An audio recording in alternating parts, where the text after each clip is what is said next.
Hey guys, this is Anthony Morganti from anthonymorganti.com, and this is episode 165 of Photo Critiques.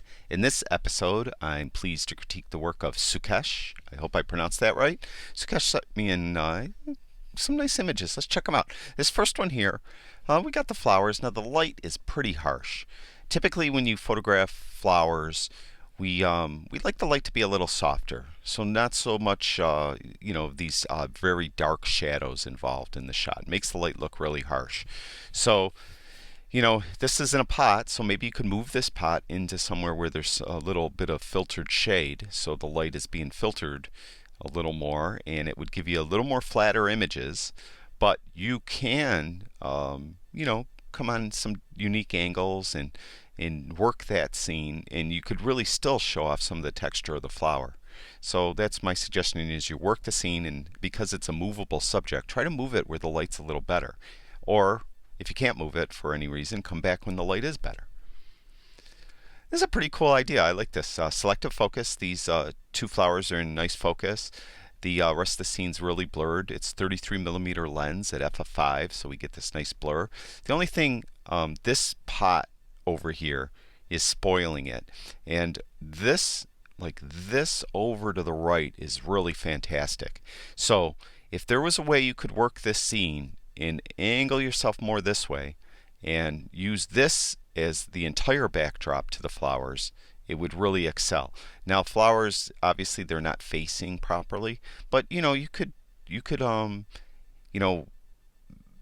ask someone to maybe twist it or hold it just a little bit, so you're not breaking it or damaging it, just kind of twisting it around a little bit. So when you shoot, you get these flowers in the background, and you'd get a much stronger image, in my opinion. So always be aware of what's in the background. I'm sure when you took the shot, you were really focused on the flowers to get a nice composition of them, and you did. This is fantastic. But you got to remember what's back here. It's a nice shot. We got the kids on this footbridge. We got the water.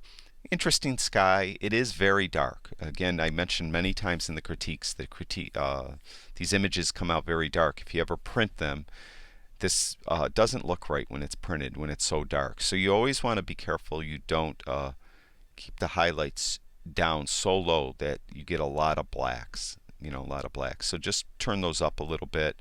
I'm going to put it back where it was for a minute. You could see over here in the histogram that we got this big spike in the shadows. Now we have this big spike in the mids too, because we got a lot of midtones. Just about half of the shot is midtones. So we have this spike here. But over here, just a little bit too much really dark areas. A nice shot. Again, this one is one that you processed really nice. Very nice colors. Very warm down here. Cool up here. I like the contrast. This one, though, you got to work the scene. There's really not anything in this image for our eyes to resolve on. I mean, we see the beautiful processing, the beautiful colors, the nice sky, but there's really not anything for our eyes to resolve on. A main subject, someone walking along these paths, something, bird in the air, something to help us resolve on something. So you keep the same idea. We are very dark in here again, so you still might want to come in here with the shadows and open those up a little bit. Even though you open up those shadows, you see you're not affecting the picture in other areas that much. I mean, a little bit. The other suggestion, if you don't have a strong subject in a shot, consider putting on a vignette. A vignette will help. As it is now, when it's all bright like this, the eyes kind of could fall off as we're looking at it. We're looking around for something to resolve on, and we're not finding it. But if you put a vignette, a dark vignette, very rarely, if ever, use a light vignette.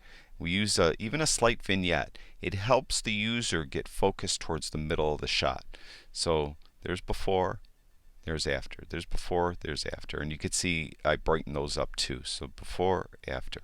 Just something to consider on a shot when you don't have a main subject that we could resolve on right away. Put that vignette on there, and that will help. This is a nice shot, very nice processing, nice idea, very nice sky. Another one, you could work these scenes, try to get different ideas and do different things. This here, you did great job of focus. Love the colors. And I like that you have it kind of going diagonally through the shot. It's not going straight up and down, so going diagonally. But again, you got to remember the background and look beyond what you're actually shooting. The background's very busy, and although you blurred it nicely with an f of 5.6, it's just not blurred enough. There's just too much detail in breaks. It's not uniform, let's say, in color, which helps this stand out. So this tends to fall into the background a little too much and get caught up in the background. So be aware of your backgrounds beyond the subject.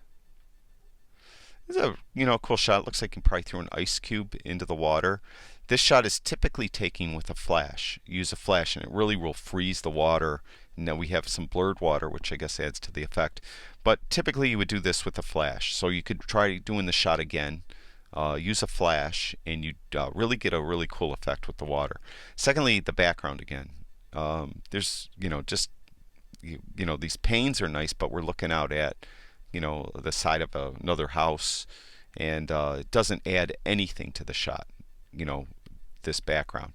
So you really want to try to do something so you get a more appealing background.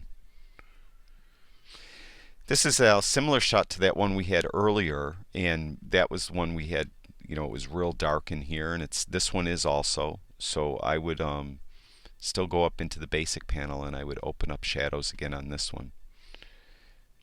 Now, opening up the shadows, I think it added to the shot. You can see there's before, after, before, and there's after. So we have a little more detail in here.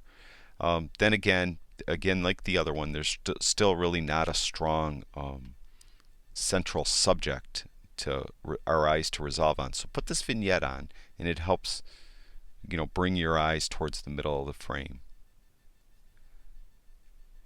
It's a cool shot.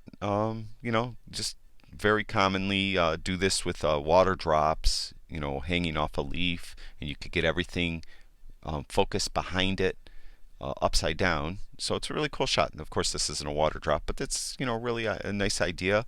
Again, though, take it somewhere where the scene is a little more compelling. I mean, it's okay. We got this. You did a nice job. You focus on this. What's in focus. Very well done. But take it somewhere else, somewhere where there's more compelling things to look at upside down. This too, it's a cool idea what you did, and it was f of 6.3. You're trying to blur out the back, but again, the back is just too busy. The background, I should say, is just too busy. So this kind of start of a bird's nest, it looks like, is just blending into the background. It's not jumping out at us. So it's a tough scene here to photograph at all. So you could try to work it, try to maybe get closer to it, cut out some of the background. It might help. I don't know if I could do it, but it might help a little if you try to crop it down smaller. I'm cutting out some stuff here I don't want to cut out, but so you cut out some of it and it's not as busy, but it's still very busy, and we have this man-made object here which doesn't add to the shot. So this is just a tough scene to photograph. Sometimes you just got to keep walking and look for something else. This, selective focus again, did a great job. Perfect focus. You're really very good at focus, which is usually a problem for people who are just starting out, or even people that have been doing it for a while. And you did a very nice job. Again, though, the background's not really compelling. We have to really, I think you really have to concentrate on not only your subject, but what your backdrop is and what's going to be behind the subject. It either has to be unobtrusive and not interfere with the subject. Like, this shot, the background interferes with the subject. Let me try to reset this. The background kind of interferes with the subject. And in this case, it's not really interfering, but it's not adding anything to the subject either. It's not totally, let's say, inert. It's not totally inert. It's doing something, and it's not doing something that's nice. So, work the scenes, see if you could get a different type of background here that's a little more compelling. It's a cool shot. Very well done. Very nice focus again. Again, now your backdrop is just a solid blue sky. So you see how these really puts the emphasis on the leaves. So we're looking at the leaves and we're not getting distracted by anything in the sky that we shouldn't be distracted about. I think that's the last one. Yep, that's it for Sukhesh. Thank you very much for sharing your work with us. I'd like to thank everyone that watches all my videos. I really do appreciate it. If you guys have time, go over to my website, anthonymorganti.com. I have all kinds of videos over there. And I'd really appreciate it if you went to YouTube and you subscribed to my YouTube channel. That's it for now. I'll talk to you guys soon.